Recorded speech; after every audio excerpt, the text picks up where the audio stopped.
A pequena cidade de Três Passos, localizada na região noroeste do Rio Grande do Sul, nunca mais foi a mesma após o triste caso do desaparecimento de uma menina de 14 anos, grávida de 7 meses. Cíntia Luana saiu de casa para encontrar o pai de sua bebê e nunca mais retornou. Em 2011, Cíntia Luana Ribeiro Moraes tinha 14 anos e morava com a mãe e os irmãos.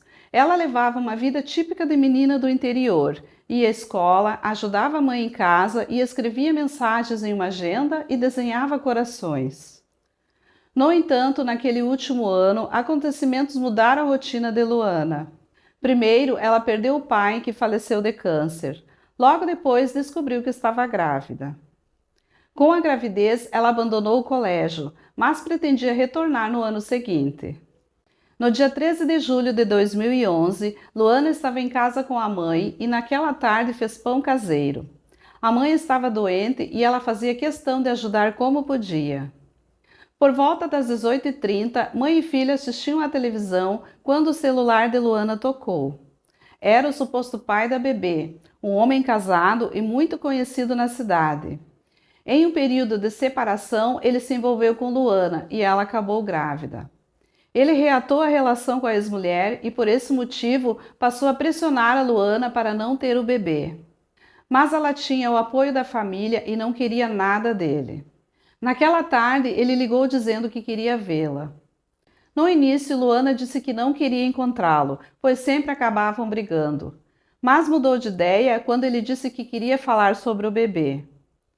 Às 18h55, Luana saiu de casa para encontrá-lo em uma parada de ônibus a cerca de 50 metros de casa. Mãe, eu volto em 20 minutos, ela prometeu. Da porta da casa, sua mãe, Ivone, observou a saída da filha. Vestindo uma blusa cinza, calça jeans e chinelos dourados, a adolescente saiu levando apenas o celular. Ivone viu a filha se afastar, sem imaginar que aqueles 20 minutos demorariam anos. Uma hora após a saída, a mãe começou a estranhar a demora e ligou para Luana. Em resposta, recebeu uma mensagem dizendo que ela estava indo passear com o namorado em Santa Catarina e que ela deveria deixá-la em paz. A família estranhou a mensagem, pois Luana não havia mencionado nenhuma viagem. Ela havia saído de casa apenas com o celular, sem levar roupas ou documentos. A família continuou tentando ligar para Luana para entender melhor sobre essa suposta viagem, mas não conseguiu contato. Passadas mais 2 horas, a mãe recebeu outra mensagem do celular de Luana, dessa vez dizendo: "Estou bem, quando puder, ligo. Tchau, e pare de me ligar porque o telefone aqui não pega bem. Estamos em Santa Catarina." Essa foi a última mensagem que a família recebeu. Depois disso, ninguém mais conseguiu contato com Luana. Já alarmados, a família decidiu procurar os parentes do rapaz para saber detalhes da viagem e por que Luana não havia comunicado nada. Descobriram então que ele não tinha viajado com ela, ele estava em casa.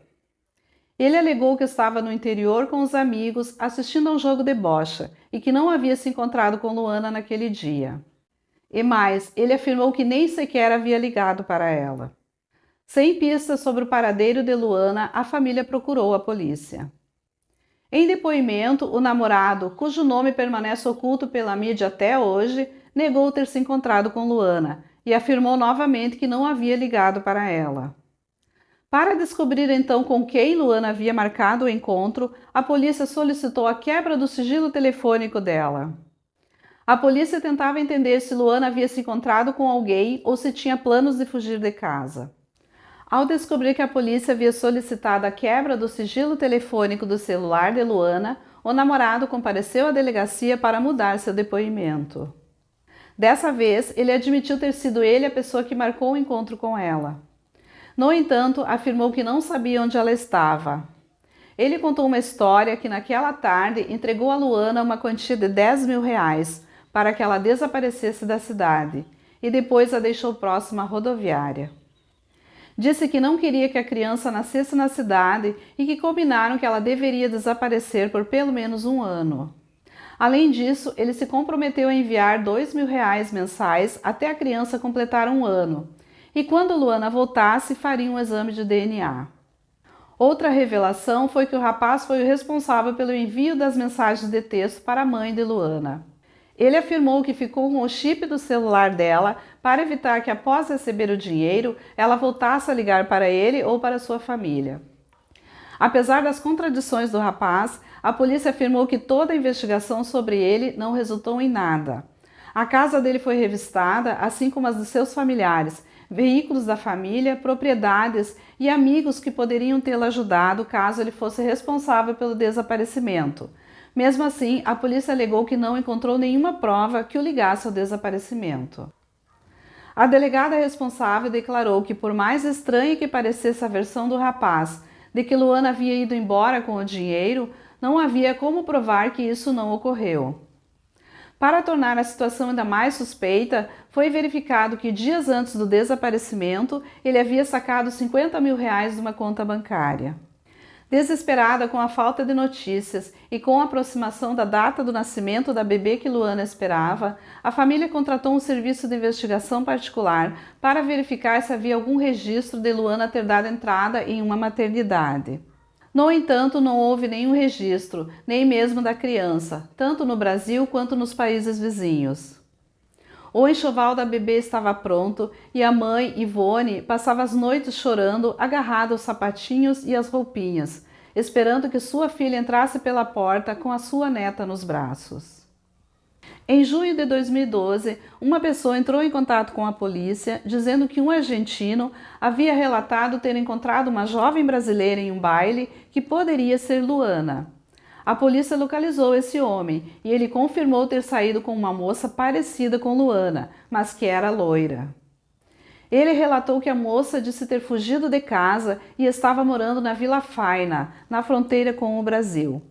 A polícia foi até a Argentina para investigar mais de uma vez, porém sem sucesso, e nunca pôde confirmar se tratava da mesma menina.